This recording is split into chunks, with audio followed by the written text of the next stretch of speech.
Également aujourd'hui, quand nous partons aussi pour se rassembler, comme étant l'église, nous voyons qu'il y a des frères et des sœurs. Mais parmi nous, il y a d'autres frères, il y a d'autres sœurs qui sont incapables d'écouter la parole de Dieu.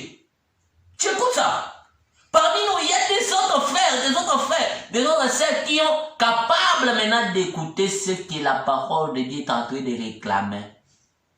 Mon frère, ma sœur, tu es incapable ou bien tu es capable d'écouter la parole de Dieu? Écouter la parole de Dieu, c'est le mettre en pratique. Maintenant, nous allons pour aller voir, est-ce que réellement, ils étaient attentifs? Est-ce qu'ils ont écouté ce que Israël était en train de lire dans la loi de Moïse? Et après avoir écouté, quelle était leur réaction? Quelle était leur réaction après avoir écouté ce que Israël est en train de lire dans la loi, dans le livre de la loi de Moïse? Toujours Néhémie.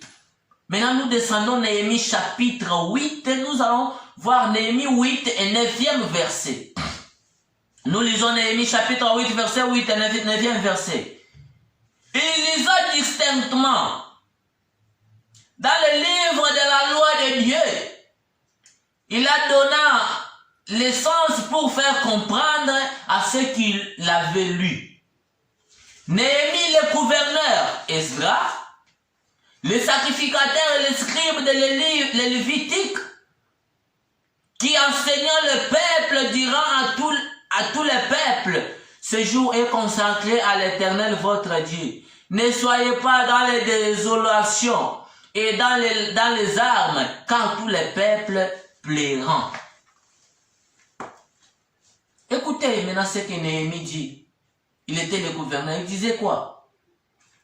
Le peuple d'Israël, je vous dis, ces jours ici, c'est les jours consacrés à notre Seigneur. C'est les jours consacrés. Ne soyez pas dans l'allégresse et dans des pleurs, parce que tous les peuples, ils pleureront de ceux qui vont écouter.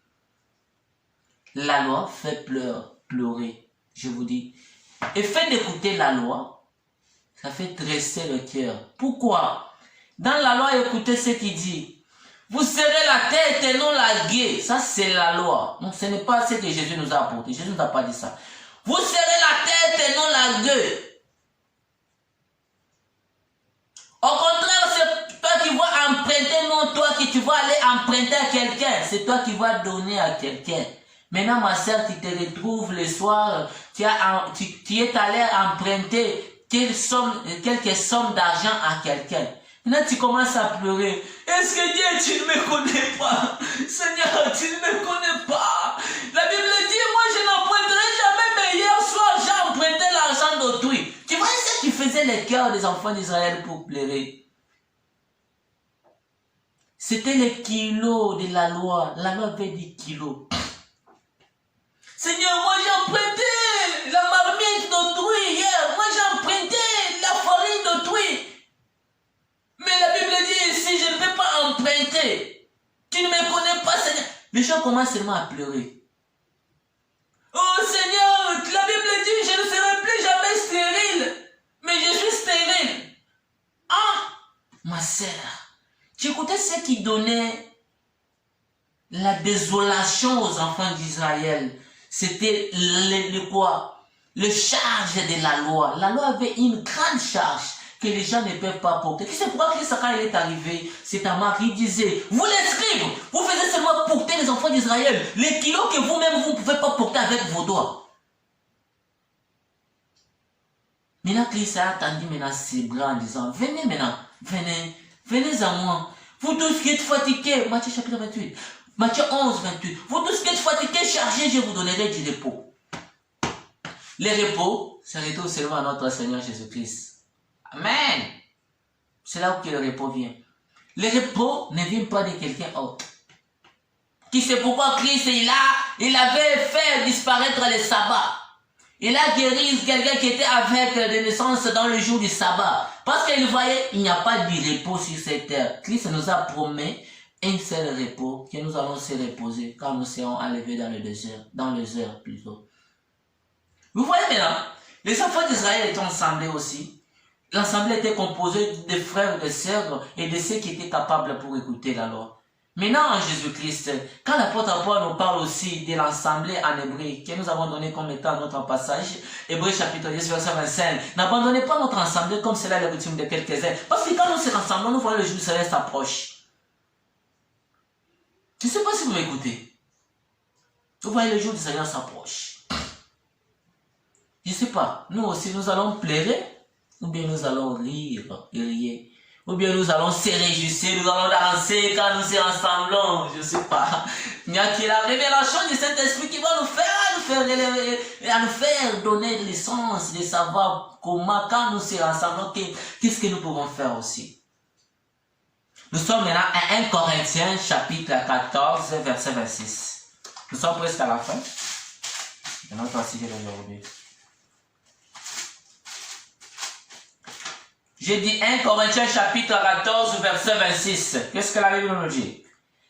Que ferons-nous donc, frères, lorsque vous vous rassemblez, les uns ou les autres parmi vous, ont-ils un cantique, une instruction, une langue, une révélation, une interprétation, que tout se fasse pour l'édification? Tu vois?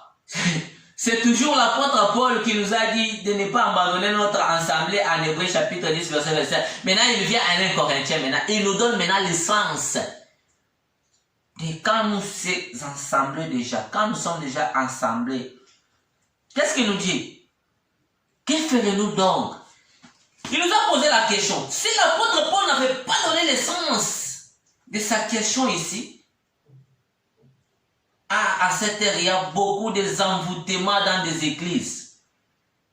Mais, grâce à Dieu, l'apôtre Paul nous a répondu. Il y a d'autres programmes que les gens font aujourd'hui, de leur assemblée. Les gens, ils ont écrit dans leur papier. Mais ils oublient que tout ce que nous faisons, Éphésiens chapitre 2, verset 20, nous sommes édifiés, fondés sur les fondements des apôtres de Christ. Christ lui-même étant comme la pierre angulaire. Nous savons très bien que c'est Christ qui est la pierre angulaire. Tout ce que nous allons faire dans notre assemblée, nous allons voir, contempler la Bible. Qu'est-ce que la Bible nous a dit? Qu'est-ce que la Bible nous recommande? Qu'est-ce que la Bible nous a demandé? Qu'est-ce que la Bible nous a recommandé à dire? Maintenant, l'apôtre Paul nous a donné les programmes de notre culte, les programmes que nous pouvons faire quand nous sommes en culte. Hébreux et Corinthiens chapitre 14, verset 26. Que ferons-nous donc lorsque nous sommes ensemble? Il a commencé maintenant à donner l'essence. Qu'est-ce que nous pouvons faire? Il disait, les uns parmi nous, nous avons parlé de l'assemblée est composée de 3 catégories. Mais ce n'est pas 3, c'est des personnes. Frères et sœurs, mais parmi les frères et sœurs là, il y a d'autres frères qui sont incapables, il y a d'autres qui sont capables d'écouter la parole de Dieu. Qui sait pourquoi Néhémie a dit, l'assemblée était composée de frères et sœurs et ceux-là qui étaient capables pour l'entendre. Également aussi aujourd'hui dans l'évangile de notre Seigneur, il y a d'autres frères. Pour écouter la parole de Dieu, c'est tout un problème. Écouter, ce n'est pas seulement écouter, d'écouter, mais le mettre en pratique, mon frère, ma soeur. Est-ce que la parole de Dieu, tu l'as mis en pratique? Est-ce que la parole de Dieu, c'est en pratique dans ton cœur? Ou bien tu es dans les désolations, dans des plaies, tu es en train de pleurer pour des choses qui n'est pas même importantes, des choses qui donnent pas même gloire à Dieu. L'apôtre Paul, qu'est-ce qu'il dit? J'ai regardé tout ce qui était pour moi comme étant l'orgueil, je l'ai rejeté, je l'ai mis dans la poubelle pour gagner Christ. Mon frère, pour gagner Christ, ça demande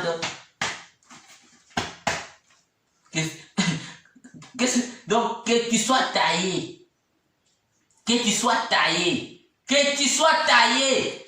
Que tu sois taillé en Jésus-Christ. Ça demande que tu sois taillé. Passez d'abord à la carrière. Passez à la carrière. Passez d'abord à la carrière. Après avoir passé à la carrière, c'est par là qu'on va te transporter maintenant au chantier. Les chantiers, c'est là où on fait la construction. C'est là qu'on fait la construction. Est-ce que tu es capable de participer aussi à la maison, à la construction de notre Seigneur? Parce que c'est lui notre fondation. Nous sommes fondés par lui. Vous écoutez mes frères et sœurs. Il a dit, les uns parmi nous les frères. 1 Corinthiens 14, 26. Nous sommes toujours 1 Corinthiens 14, 26.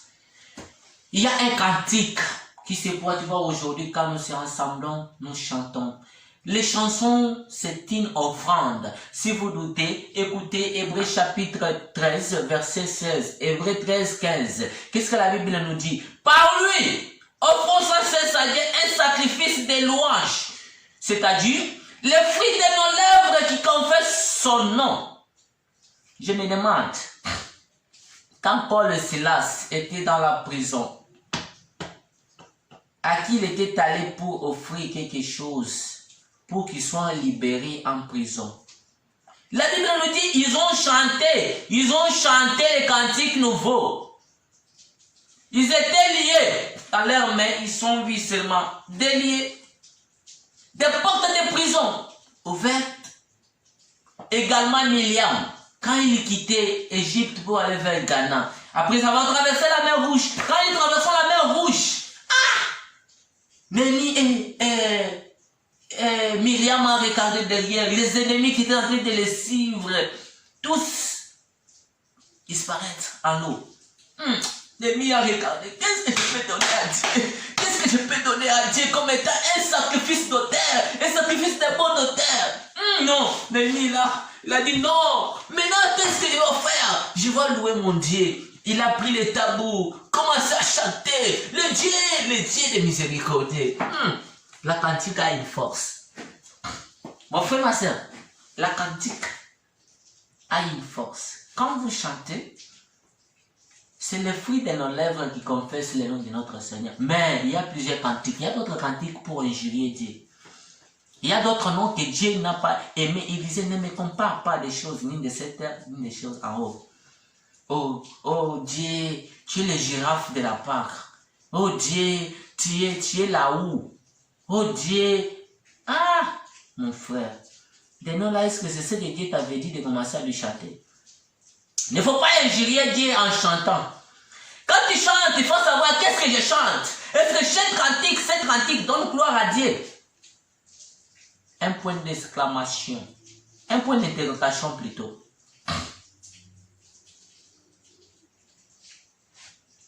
Ça, c'est la cantique. Il a cité beaucoup de choses. Il a dit une instruction. Pour les frères bien-aimés, de pasteurs, des bishops, de Bill Clinton, quoi. Quand nous prêchons, est-ce que nous prêchons nos propres choses ou bien nous prêchons ce que Dieu nous a révélé?